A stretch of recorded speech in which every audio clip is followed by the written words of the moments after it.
Hey guys, in this video I will be reviewing the first book in the Divine Cities series, City of Stairs. So, this book is, I think, very good. Like, kind of spoiler-free review. The book is very, very good. It has some really cool world building and some fun characters, and it's quite unique in its own way. And it does feel quite different to a lot of other fantasy books I've read, while still keeping some of those fun fantasy tropes.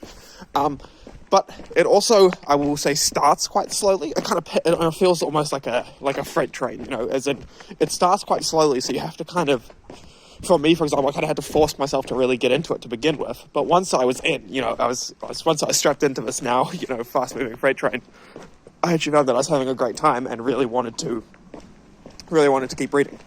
So I guess my advice to you would be to, for the spoiler-free version, is read this book, but be aware that it'll start a bit slow and be willing to, you know, kind of commit to it for at least a little bit until you can kind of, until it really picks up that pace. And by pace, I don't just mean as in, like, things start happening faster. I mean that it kind of takes you a little while to become attached to the characters and become attached to a setting. It kind of has a little bit of a steep learning curve, I guess, both in terms of setting and characters, where at first you're like, who the hell are these people? And what the hell is this setting? And of course that's true for lots of books. But this one in particular, I felt like it just took a little while to get going. But yeah, once it got going, it was fantastic.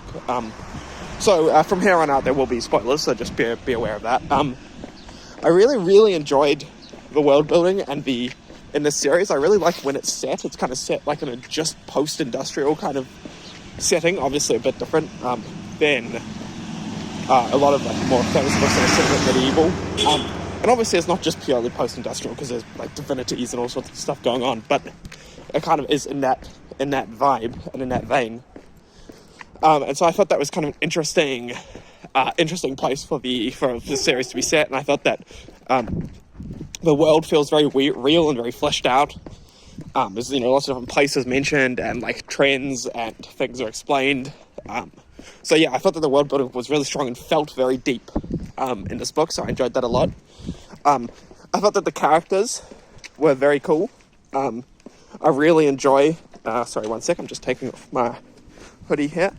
I really enjoyed the two the main characters, Shara and Zigrut, and Bulikov as well, I guess would be your three main characters. And I thought they were all really cool. I particularly enjoy Shara, which I guess makes sense because she's the main character, but I thought that she was very kind of, like, I felt like I was rooting for her, and trying to, because she, like, you kind of figure out this, because she's kind of investigating things and trying to figure things out, so you kind of obviously relate to her, because you also, as the reader, are trying to figure out what the hell is happening, you know?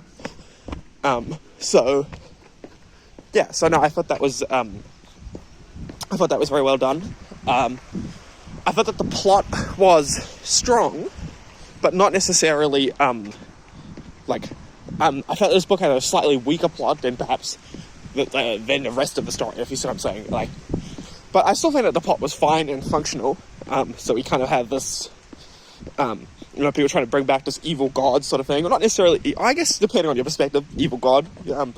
But I will say that the plot didn't feel like it was necessarily carrying the story. The story sort of felt more like a detective story, in the way that you're kind of revealing what has already happened and what will happen, rather than what happening taking precedence in a story. As in, it's not like characters are doing X, Y, and Z driving a story. It's more that characters are discovering X, Y, and Z in order to see what has already happened and what will continue to happen.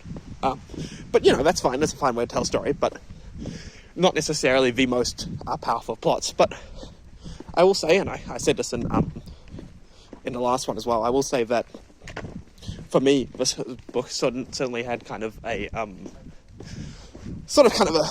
like an extra something. Like, particularly by the time I got to the end of the story, I was very invested and very involved, and I was very committed to what was happening, and I thought it was, you know, everything that was happening was really cool and really interesting. So yeah, I guess just to be aware of that, as well as that, you know, this review might not sound the most positive, but just kind of on top of everything else I'm saying, it kind of had an extra, you know, something going on, which made me very committed to it towards the end. So yeah, I would definitely recommend this book. I will say it is probably the weakest of the series, but I think the whole series is really strong, so it's not too big of not too big of a takedown. So yeah, I recommend picking it up, and you'll definitely enjoy the next two books more. Okay, see you later.